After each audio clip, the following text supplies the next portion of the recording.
Hello and welcome to What Now with me, Leeja Miller. Every Wednesday we talk about an important current event, and yes, I got a new t-shirt. Thank you for noticing.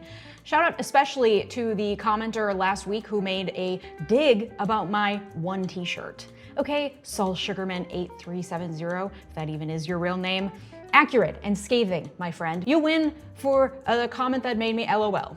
Comment something funny below and maybe I'll feature you next week too, who knows? Anyway, here's today's headline. Kamala Harris's ascent to the Democratic nominee is not inherently undemocratic, nor is it particularly odd for Western democracies, nor is it unconstitutional, nor is it even unprecedented.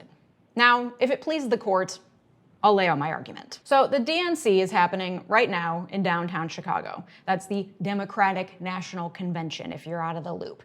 And frankly, it's been pretty run-of-the-mill. Like, it's cool to see this level of excitement from people for the first time in a while, but it feels largely business as usual. Not much to report, which, like, honestly, thank God. Very ready for some precedented times. It also makes sense that the RNC was more noteworthy because they are a bunch of weirdos over there, so there just were more moments from the RNC that were major head scratchers. When they took a shot at my hero and they tried to kill the next president of the United States, enough was enough.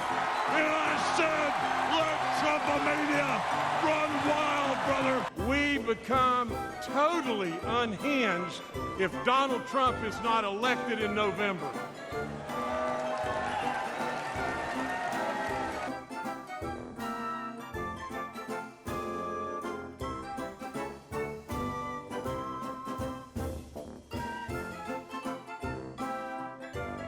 But over at the DNC, things are pretty regular. But the DNC is where they are ceremonially handing the nomination to Harris and her running mate, Tim Walz, who I recently did a whole video on. You can go check it out after this. And I've seen this question come up a few times in my comment section, and actually my sister called me on the phone, and she's one of very few people who I'll agree to speak to on the phone generally, because I hate phone calls, but for her, I'll allow it. And she asked me this question too. How is Harris the nominee, even though we didn't vote for her? How is that democratic? And I think it's a fair question, especially right when Biden stepped down, there was a lot of hand-wringing over her legitimacy and whether the electorate would accept her as the nominee, even though she didn't primary and even though she did run in 2020 and crashed and burned before her campaign was really even off the ground. And her presumptive nominee status has injected so much very needed life and excitement into this party, excitement we haven't seen since the Obama years, so like, that's been thrilling. And I think a lot of people are like, honestly, I don't give two flying farts in space whether we voted explicitly for her in the primary. I'm just happy to feel something other than doom again. But I think it's still an important question to answer, especially for people who are concerned with the legitimacy of her candidacy in a way that it'll be a deciding factor in their vote. So let's talk about it. Y'all, I love bread. I am thrilled to say my partner on today's video is Wild Grain, the first bake from frozen subscription box for sourdough breads, artisanal pastries, and fresh pastas. It's a carb box, y'all, delivered straight to your door. Wild Grain partners with small bakers and pasta makers across the country to bring you fresh carbs. Like, what more could you ever possibly want in life? I too had a sourdough phase during lockdown, but listen, I don't have time these days. But I also love the natural starter sourdough taste. It's a real conundrum. But with Wild Grain, you get all the benefits of sourdough without the hard work. They use slow fermentation that can be easier on your belly, richer in nutrients and antioxidants, and can help lower blood sugar spikes. And this is freezer to table in 25 minutes. Every item you receive from Wild Grain bakes in 25 minutes or less, so you can enjoy homemade quality whenever you want. Like, I'm sorry, have you ever just had croissants on demand? Like, oh wow, I could really go for a buttery, delicious artisanal croissant hot out the oven right now. Boom, in 20 minutes you get it. It's truly thrilling, the power. I also tried their giant chocolate chip cookie, and again, just on-demand hot cookies straight from the oven. It truly does not get better than this. If you want fresh breads, pastries, and pastas delivered straight to your door, and literally why would you not? Be sure to click on my link in the description and use my code to get $30 off your first box, plus free croissants for life. Yeah, you heard that right, free croissants in every box if you use my link below along with my code. Honestly, you're welcome. Thanks, Wild Grain. Now, to be clear, Harris was officially handed the party nomination 2 weeks ago in an online vote of 4,700 delegates. At the DNC, they're doing a celebratory roll call to kind of redo the vote with more pomp and circumstance, but it's been done for a couple weeks at this point. Doing a virtual roll call like this isn't typical for the DNC, but they determined long before Biden dropped out that they were going to have to do this before the DNC because Ohio has a pesky little deadline on August 7th. August 7th is Ohio's deadline to file for the general election ballot. So if you don't have your nominee picked yet, you can't file for the general election, and the Democratic nominee just wouldn't appear on the ballot in Ohio. For years, that deadline has been modified to accommodate late summer nominating conventions, but this year, a bunch of Ohio Republicans were like, nah, we don't think we'll let you change it. Very petty, not very mindful. Not very demure. Ceremonial roll calls at the DNC have been a part of the ritual for 200 years at this point, but for a long time, it was unclear going into the convention who the nominee would ultimately be. It's only been for the last 40 years or so that a presumptive nominee emerges long before the DNC, making the roll call at the convention a formality more than anything else. But let's back up. We get the rules for how to elect a US president from the Constitution. Nowhere in the Constitution is there anything about primaries to select the nominees for each party. In fact, the framers of the Constitution did not conceive of a two-party system the way we know it now. Article 2, Section 1 refers to the actual election of the president, like the one we do in November. It says, each state shall appoint in such manner as the legislature thereof may direct a number of electors equal to the whole number of senators and representatives to which the state may be entitled in the Congress, but no senator or representative or person holding an office of trust or profit under the United States shall be appointed an elector. So you get electors equal to the number of senators your state has, plus the number of representatives your state has. And how those electors are picked will be determined by each independent state legislature. Notice the underlined part. The rest of that section was then changed by the 12th Amendment, which lays out the process of the Electoral College, which we won't get too deep into because, again, that's for the actual national vote in November. Please note that nowhere in the Constitution is there ever mentioned a popular vote to elect the president, let alone to elect the presidential candidates. Most democratic nations on earth elect their presidents and leaders by direct popular vote. That is not how our system is set up. And because how these electors are chosen is left to the states, there's been a truly dizzying array of ways that states have done this over the centuries, from novel forms of districting to the state legislature just choosing the electors without any vote at all. Today, 48 states hold popular elections with a winner-take-all outcome. Whoever wins the most votes in the state gets all the electoral votes in that state. Maine and Nebraska award electors by congressional district. But again, that's just for the national presidential vote held in November. There are no guardrails around our two-party system, in the Constitution at least, and choosing official nominees for each major party is a process left entirely up to the powers that be within the party system, so those at the top of the DNC and the RNC. So prior to the 20th century, there were no primary elections to elect presidential nominees. The major parties held their own nominating conventions, and at those conventions, they picked who they wanted to be their official nominee that they would back going into the election in November. In fact, actively campaigning for the nomination was actually seen as kind of tacky.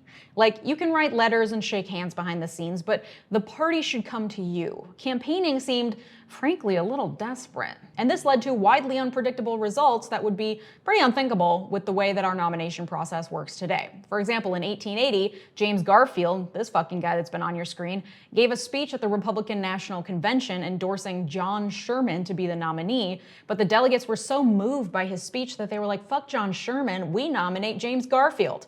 And then he went on to be the president of the United States. Presidential primary votes became a thing in the early 20th century, and even during much of the 20th century, the primaries weren't very important. They were only held in 10 to 15 states and were mainly just a way for the National Convention delegates to test out the potential candidates' popularity before officially nominating them. Instead of popular votes, the National Convention delegates, the people sent to the convention by their state, were mainly chosen by state party leaders at state conventions. This is why, prior to the 1970s, 1970s, it was always a toss-up going into the national conventions who would come out as the presidential nominee for each party. And those conventions involved a lot of schmoozing and politicking as potential candidates tried to win over the delegates, who would then officially make their choice on the floor of the convention. The importance of state primaries grew with the election of 1960, when Kennedy made a strong showing in voter-driven state primaries. And the final blow to the old-school convention process came in 1968 at the DNC that many people are comparing to this year's DNC. They were both held in Chicago during turbulent times in the Democratic Party, both had prominent Minnesotans among the nominees, both met with anti-war protesters in the streets, though in 1968 that was a lot more violent for sure. Robert F. Kennedy Sr. ran in state primaries but was assassinated just prior to the DNC in 1968, leaving the nomination very much up in the air. Minnesota Senator Eugene McCarthy, who was against the Vietnam War, had won the most popular votes in the primaries, but Minnesota Senator Hubert Humphrey, who supported the Vietnam War, ended up getting the most delegate votes, despite the fact that he had not ran in the state primaries. He then lost handily to Nixon. Woof. This led to reforms of the nomination process to ensure that more voters had a direct role in choosing political nominees. Like, it's probably better to test them out a bit more thoroughly on the national stage first, you know? And those reforms happened at the party level. Reforms were made to the Democratic Party's own nominating rules. So really, when you vote in a primary election, you're voting for who you want the state's slate of delegates to choose. But who are these mysterious delegates? Each state determines how delegates are selected. In general, they're screened by party leadership, they're longtime Democrats, and they are acceptable to the winner of that state's primary. So when Biden won the Democratic primary in New Jersey, for example, those 146 delegates were chosen by Biden's campaign and New Jersey Democratic Party leadership. The number of delegates from each state is determined by a number of factors, generally based on population and the strength of the political party within the state. And when those delegates are promised to Biden, but Biden drops out, they're then free agents. But free agents chosen by party leadership and campaign leadership of the candidate that voters originally voted for. So they're likely to follow the cues from the campaign and party leadership, which is exactly what happened when Biden endorsed Harris and his thousands of delegates quickly coalesced behind her. Again, this is not something governed by Congress or the Constitution. This is all made up by the parties. And the Supreme Court has upheld that political parties control the nominating process. So they call the shots, for better or for worse. But given all this, I think that there are strong arguments to support the idea that Harris's selection as the Democratic nominee is not fundamentally undemocratic. First of all, 80% of eligible voters don't participate in primaries. For all the bloviating we do about who is or is not given a chance to actually run for president, most of us don't show up when it counts. How democratic could a process be to begin with when only 20% of voters even bother to show up? Secondly, for those of us who did show up, the majority voted for the Biden campaign, who helped select the delegates. So in an indirect way, we did vote for the people who eventually nominated Harris. But let's remove our heads from our own asses for a second and look outside the US. 65 of the world's 125 democracies elect their head of state, usually a president, through direct popular vote. However, in 69 democracies, over half, the head of state, whether a president or an unelected constitutional monarch, functions mainly in a ceremonial role, while the actual executive power in those countries resides with the head of government, typically a prime minister. And that prime minister, which again is the head of the democratically elected government, is often selected by voters voting for a party, and then the winning party then appoints the prime minister, who is usually the party head, but that person is not directly elected by the people. Party leaders are chosen from within the party itself by internal processes. The reason why this works and is not inherently anti-democratic is, at least in theory, because voters are still voting for a party, a set of ideals, and a platform. And a lot of times, those party leaders are elected officials in other areas of government where the popular vote does play a larger role, like in Congress, Parliament, or state and regional elections. Also, there is in those other countries, I think, an inherent understanding that the party comes over the individual politicians, or should at least, which I think would save a lot of fucking headaches in cases where extremist populist candidates like Trump are able to use their personality to win over voters who, I think if they were actually well informed, would not vote for the platform he's promoting, given that it's usually against their own self-interest. But they like him. They think he tells it like it is. They trust him with the economy because they think, hey, well, he's rich, he's done deals, he gets it. The reality is that the president, while at least symbolically calling the shots in many cases, with the power to issue executive orders, etc., is not the one really making all the decisions. There are advisors, lawyers, party officials, congresspeople in the president's ear advising them on how to make decisions and ultimately pulling the strings. Do you think Biden came up with the idea for Supreme Court reform all on his own? They are weekend at Bernie'sing him to the finish line, but even if he wasn't on death's doorstep, presidential speeches are written by other people. Proposed bills are written by other people. Policy platforms are written by other people. The vast majority of regulations are not directly overseen by the president, despite being part of the executive branch. Usually, nothing a president does isn't first vetted by a group of advisors. And that's why Trump's tweets from the White House shitter while he was president were so audacious. That's not how the presidency typically operates. So I think it's misplaced to think that the only way selecting a president can be truly democratic is through a direct primary election to select the candidate. Because whoever ultimately ends up in the White House not only has to go through an electoral college nightmare in November that can subvert the popular vote anyway, but also they're not up there coming up with original ideas and making it up themselves as they go. Electing a party that generally aligns with the direction you want this country to go in is the strategic way to ensure that policies will generally align with your values. And if they don't, and you want something to change, then you're usually not going to be writing a letter to the President of the United States about it. You're contacting your representatives, who you did directly elect at both the local and national levels, to push them in the direction you want them to go in and keep them accountable. There's a tacit understanding that appealing directly to the president is not how change actually happens, because they're not the ones calling all the shots. This is how democracy generally functions today. The president just sits at the top of the ticket and helps us coalesce around the party and the platform. I think if more people got that, then Democrats wouldn't have the same argument every 4 years about whether the individual at the top of the ticket perfectly aligns with our values.